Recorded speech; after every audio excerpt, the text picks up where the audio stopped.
नमस्कार, आवाज़ एंटरप्रेन्योर में आप सभी का स्वागत है। मैं लेकर आ रही हूँ ये खास एपिसोड गुवाहाटी से, जहाँ पर वर्ल्ड बैंक असम, मेघालय और मिजोरम में काम कर रहे सोशल एंटरप्राइजेस को अवार्ड कर रहा है। क्या है वर्ल्ड बैंक का डेवलपमेंट मार्केट प्लेस का प्रोग्राम और साथ ही किन कंपनियों को यहाँ पर मिलेगा फ़ायदा, आइए देख लेते हैं। India development market place world bank का एक ग्रांट प्रोग्राम है, जिसके चलते सोशल सेक्टर में काम कर रहे इनोवेटिव बिजनेसेस को सपोर्ट और फंड किया जाता है। इस प्रोग्राम में वर्ल्ड बैंक ऐसे बिजनेस मॉडल्स को चुनता है जो असरदार काम कर रहे हैं और साथ ही जिनका बिजनेस मॉडल देश और विदेश दोनों में आसानी से लागू किया जा सके। The idea of the development marketplace is to get the solutions from the people who understand the problem, and rather than have it designed from Delhi to the village.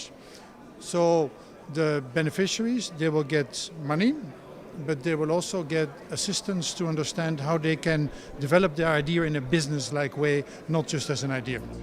IDM 2014 में वर्ल्ड बैंक का focus north east में काम कर रहे entrepreneurs पर रहा है। असम, मेघालय और मिजोरम में काम कर रही तकरीबन 200 सोशल एंटरप्रेन्योर्स ने इस बार हिस्सा लिया, जिनमें से 12 कंपनियों को वर्ल्ड बैंक का ग्रांट मिला है। वर्ल्ड बैंक से इन कंपनियों को $1.5 लाख यानी 90 लाख रुपए मिलेंगे। IDM 2014 में health care, financial services, education में काम कर रही कंपनियां सबसे ज्यादा रहीं। इनमें लो कॉस्ट हॉस्पिटल चला रहे GNRC, रूरल हेल्थ केयर में काम कर रही ERC आई केयर, अगस्त्य फाउंडेशन जैसी कंपनियां शामिल थी। कंपनियों का मानना है कि नॉर्थ ईस्ट में काम कर रहे एंटरप्रेन्योर्स की सबसे बड़ी समस्या फंडिंग है, जिसका धीरे धीरे समाधान हो रहा है। Most of us first generation entrepreneur, हम लोग का कैपिटल नहीं है, हम लोग का ऐसा कुछ फंड चाहिए। जैसे मैंने जब पहले हॉस्पिटल शुरू किया था, मेरे को एक सीड कैपिटल असिस्टेंस IDBI से दिया था 1% इंटरेस्ट में, मैंने वो वापस कर दिया, but that was a great help for me. हम लोग का नॉर्थ ईस्ट का एंटरप्रेन्योरशिप के लिए कुछ ऐसा फंड चाहिए, सॉफ्ट फंड चाहिए उसको सहारा के लिए, because we are all first generation entrepreneurs. World bank का सबसे बड़ा मकसद इस प्रोग्राम के जरिए कंपनियों को सही फंड मैनेजमेंट और अपने काम को मेजर करने में मदद करने का है और उम्मीद है कि IDM के प्रोग्राम के बाद नॉर्थ ईस्ट में काम कर रहे इन एंटरप्रेन्योर्स को कारोबार फैलाने के मौके मिलेंगे। वर्ल्ड बैंक के प्लेटफॉर्म तक लेके आना इन टीम्स को, उसका एक बड़ा महत्वपूर्ण आउटकम ये रहता है कि एक विजिबिलिटी बढ़ जाती है। तो अगर आप हमारे 12 के पूल में देखेंगे तो एक ऑलरेडी ऑर्गेनाइजेशन है ERC, जिसमें 2 इन्वेस्टर्स ने ऑलरेडी डाला हुआ है। सो मैनी वेज उनके लिए ये पहला इन्वेस्टमेंट नॉर्थ ईस्ट में रहा है। बट क्योंकि अब हमारे पास एक ज़्यादा पोर्टफोलियो है, एक बुके ऑफ ऑर्गेनाइजेशंस है जिसमें करीब 4-5 ऑर्गेनाइजेशंस प्राइवेट हैं, it creates a great opportunity for others to come and invest.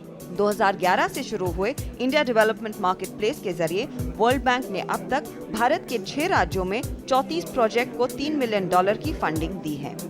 World bank Bharat में एंटरप्रेन्योरशिप को बढ़ावा देने के लिए काफ़ी काम करता है और यहाँ पर कंपनियों को फंड भी करता है। 2011 में इन्होंने एक अनोखी पहल शुरू की, डेवलपमेंट मार्केट प्लेस, जो इनोवेटिव बिजनेस आइडियाज़ जो खासतौर से सोशल एंटरप्राइजेस लेकर आ रही हैं, उन्हें फंड करना और साथ ही इनके बिजनेसेस को स्केल करने में मदद करना। इस बारी फोकस है नॉर्थ ईस्ट पर। क्या खासियत है इस रीजन की, किस तरह का सहारा वर्ल्ड बैंक देने को तैयार है यहाँ के एंटरप्रेन्योर्स को, उस पर बात करने के लिए मेरे साथ हैं IFC के अनिल सिन्हा। इसके अलावा हमारे साथ जुड़ रहे हैं नॉर्थ ईस्ट के 2 होनहार एंटरप्रेन्योर्स जिन्होंने 2011 में अपना खुद का कारोबार शुरू किया। आज मेरे साथ हैं डॉक्टर परवेज उबैद और साथ ही साथ अश्विनी भट्टाचार्य। आप सबका स्वागत है CNBC आवाज़ पर।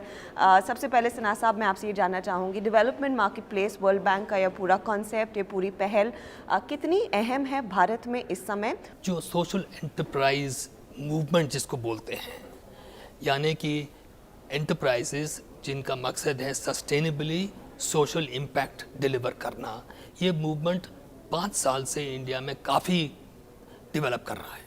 इसको बढ़ावा देने के लिए हमने ये डेवलपमेंट मार्केट प्लेस कॉम्पिटिशन, जैसे आपने बोला, 2011 में शुरू किया था कि इतने जो एंटरप्रेन्योर्स हैं, एंटरप्राइजेज हैं, उनको आइडेंटिफाई करना, उनकी मदद करना, इनको बढ़ावा देना और इनको स्केल ले जाने के लिए जो भी मदद चाहिए हम करते हैं।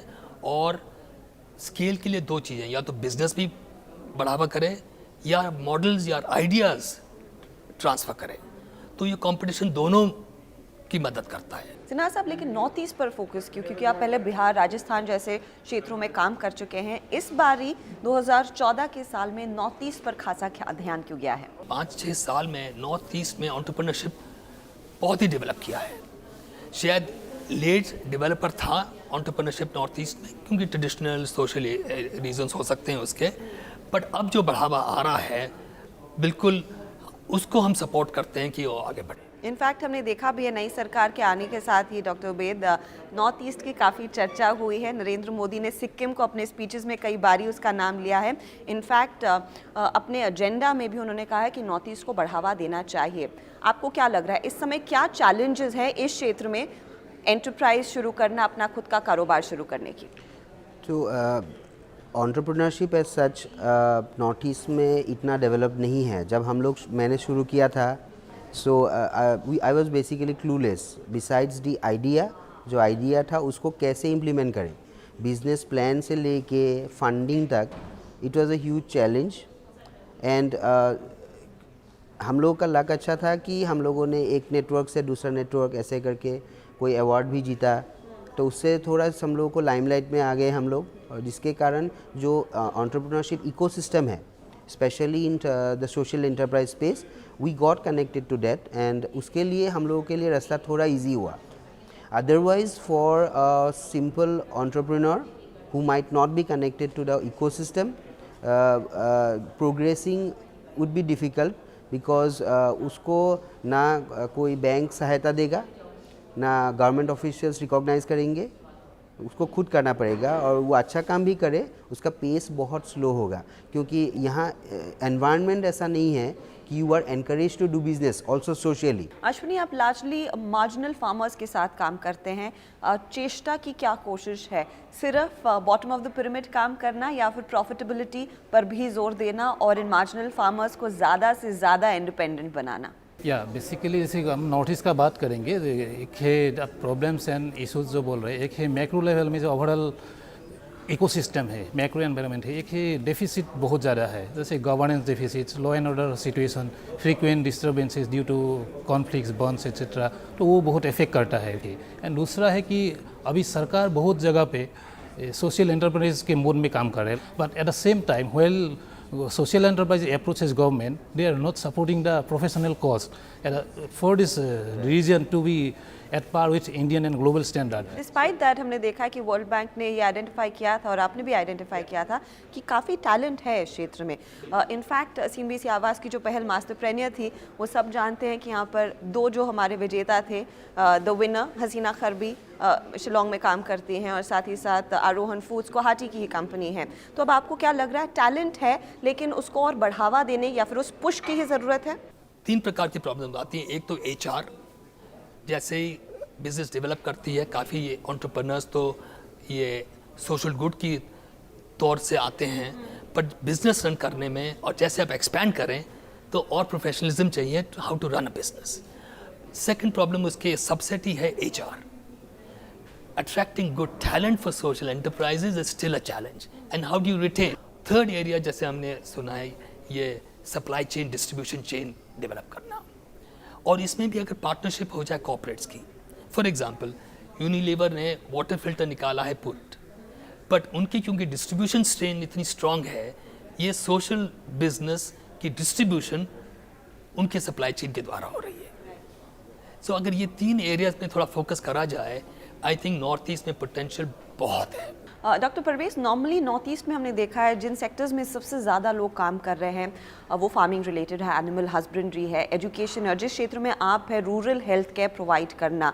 क्या आपको लग रहा है अब टाइम आ गया है दूसरे सेक्टर्स में भी किसी तरह का फोकस आए, चाहे वो सरकारी मदद के ज़रिए हो या फिर इन सेक्टर्स में ही अगर और काम किया जाए वो काफ़ी है क्षेत्र के लिए?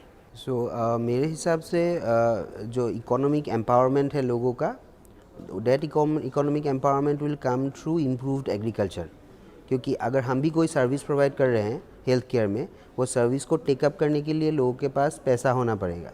वो पैसा होगा होलिस्टिक अप्रोच से उनका इकोनॉमिक डेवलपमेंट करने में।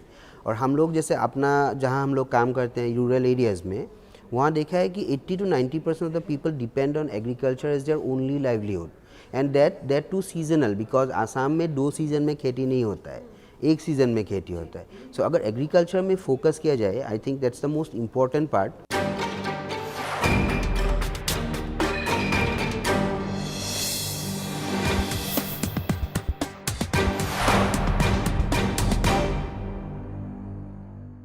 सना साहब, नॉर्मली जब सोशल एंटरप्राइजेस की बात आती है, जो फंडिंग मिलती है वो ग्रांट लेड होती है या फिर सरकारी मदद से मिलती है। अब आपको क्या लग रहा है, समय आ गया है वीसीज और साथ ही साथ यहाँ पर एंजल इन्वेस्टर्स का एंटरप्राइजेस की तरफ ध्यान देने के लिए, जो स्पेशली नॉर्थ ईस्ट में काम कर रहे हैं, क्योंकि जैसे हम कहते हैं the treasure lies at the bottom of the pyramid. बिल्कुल सही बात है, और काफ़ी जो बिजनेसेस हैं अपना रेवेन्यू मॉडल डेवलप कर रही हैं, क्योंकि अगर एंजल इन्वेस्टर को इन्वेस्ट करना है तो वो देखना चाहेगा कि भाई ये बिज़नेस सस्टेनेबल है, मेरे को रिटर्न मिलेगा नहीं। आजकल मैं देखा है कि एंजल इन्वेस्टर्स बहुत इंटरेस्टेड हैं। शुरू में ये मूवमेंट अशोका ने शुरू किया था, फेलोशिप्स का, बट अब मैंने देख रहा हूँ कि एंजल इन्वेस्टर्स कंबाइंड विद आजकल इम्पैक्ट इन्वेस्टिंग करके एक ग्रुप शुरू हो गया है इंडिया में। IIIC India impact investors council है।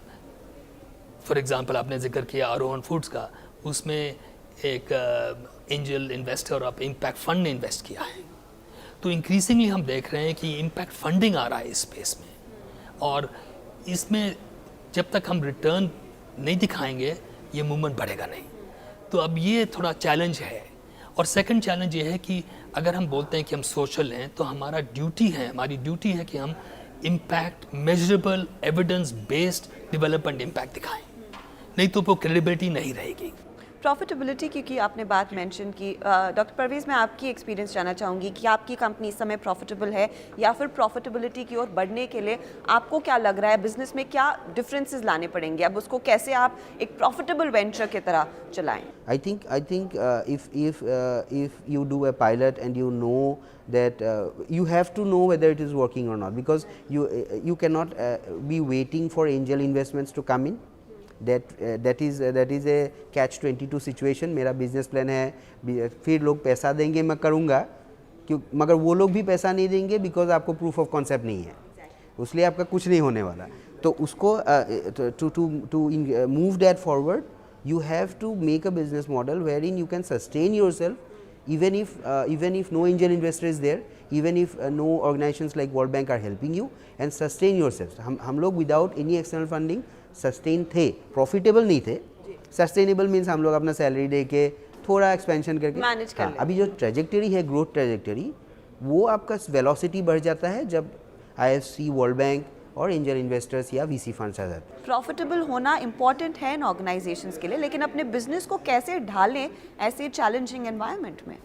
जी, बिकॉज अगर हमको स्केल चाहिए, और चैलेंज तो ये है कि कैसे ये एंटरप्राइजेस और ये सोशल एंटरप्राइज मूवमेंट स्केल पे आए।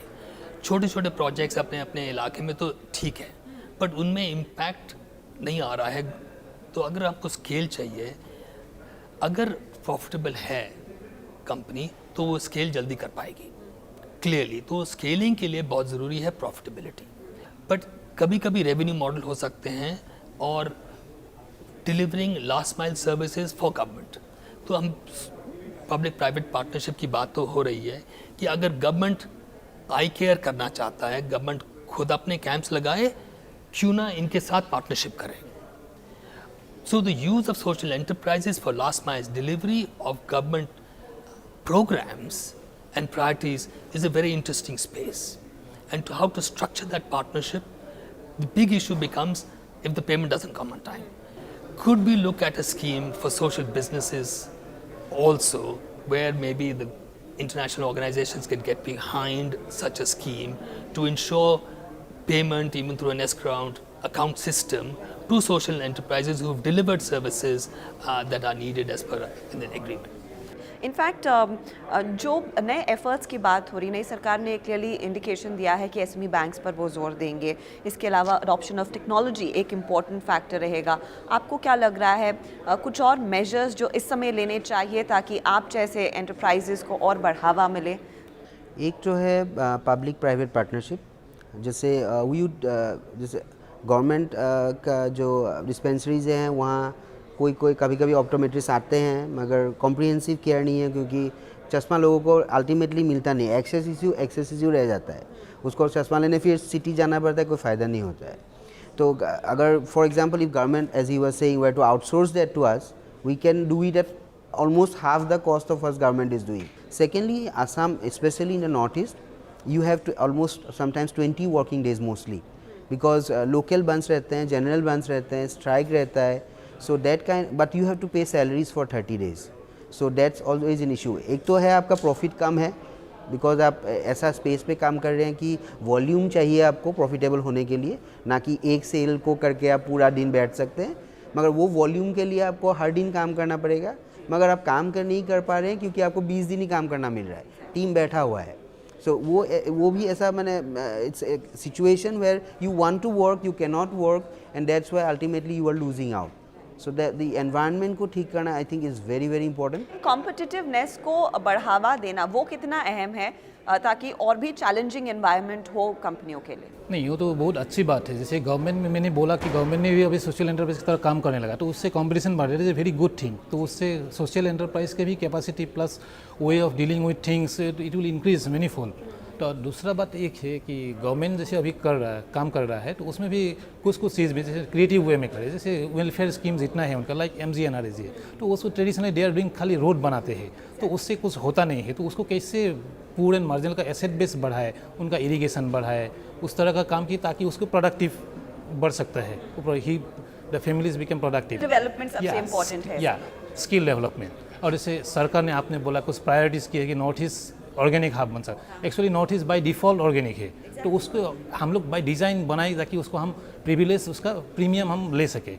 तो बाई दिस लाइक उसमें एक इशू है जैसे सर्टिफिकेशन, तो वो कॉस्टली है, फिर से कैसे हम उसको ऑर्गेनाइज करके लो कॉस्ट सर्टिफाई मॉडल निकाल सकते हैं ताकि छोटा फार्मर भी उसको एडॉप्ट करके एक्सपोर्ट कर सकते हैं। एक आखिरी सवाल मैं आपसे लेना चाहूँगी, क्योंकि ये इंडिकेशन मिला है और होपफुली हम इसके बारे में बजट में सुने या फिर उसके जल्द बाद ही सुने कि डिस्ट्रिक्ट लेवल पर इंक्यूबेशन सेंटर्स, एक्सेलरेटर प्रोग्राम्स ये नॉर्मली प्राइवेट बॉडीज़ रन कर रही हैं, वो एक मेजर चेंज ला सकता है एंटरप्रेन्योरल इकोसिस्टम में इस समय?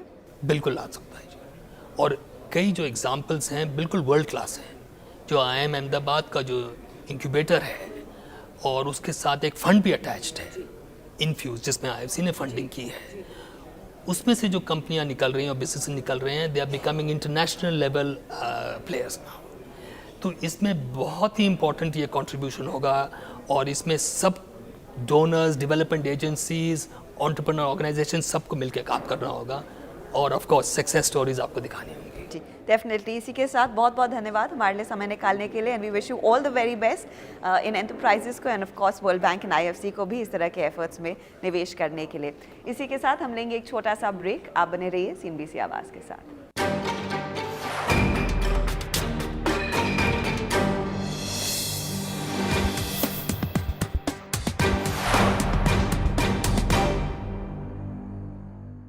आवाज़ एंटरप्रेन्योर में आपका एक बार फिर स्वागत है। अब बारी है आपके सवालों के जवाब देने की। इसके लिए चलते हैं मेरी सहयोगी कल्पिता पारकर के पास। Thank you Harshada. दर्शकों के सवालों के जवाब देने के लिए हमसे जुड़ रही है फ्रेंड्स ऑफ एम्बिशन की तेजस्विता राव। तेजस्विता, सबसे पहला सवाल दिल्ली से हमें आया है राहुल कालरा का। इन्हें हाउसकीपिंग का कारोबार शुरू करना है। स्कूल, ऑफिसेज, हॉस्पिटल, होटल्स को टारगेट करते हुए B2B पर इनका फोकस रहेगा। इन्हें ये समझना है कि बिजनेस कितना स्केलेबल है, शुरुआत कैसे की जाए और कौन सी बातों का ख्याल इन्हें रखना होगा। आपको एक स्ट्रॉन्ग डिफरेंशिएटिंग एलिमेंट लाना होगा अपनी ऑफरिंग में।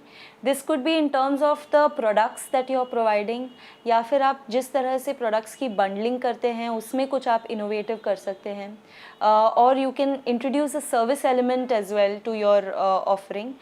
ये सिर्फ थोड़े एग्जाम्पल्स हैं।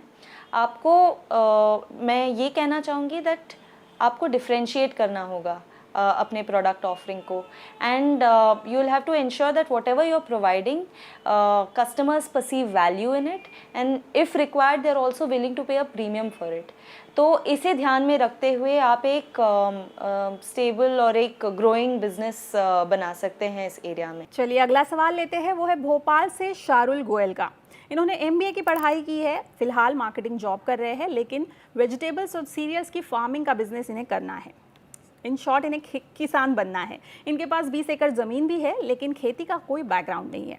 फ्रेश फार्म प्रोडक्ट्स बड़े रिटेल चेन को सप्लाई करने की सोच रहे हैं और जानना चाहते हैं कि बिजनेस कितना लुक्रेटिव है। इस सेक्टर में ये भी फ़ायदा है कि गवर्नमेंट से बहुत बढ़ावा मिलता है। ऐसे काफ़ी स्कीम्स है गवर्नमेंट के जो जिनसे वो फार्मिंग और फार्मिंग से रिलेटेड एक्टिविटीज़ को इंकरेज करते हैं।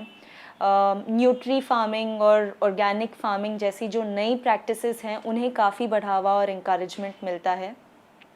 अगर आप मिनिस्ट्री ऑफ एग्रीकल्चर के department of agricultural resources and education के से कांटेक्ट करेंगे तो आपको काफ़ी रिसोर्सेज मिलेंगे, काफ़ी कोर्सेज़ के बारे में पता चलेगा जहाँ से आपको बिज़नेस से रिलेटेड और इस सेक्टर से रिलेटेड बहुत ही फ़ायदेमंद इंफॉर्मेशन मिल सकती है।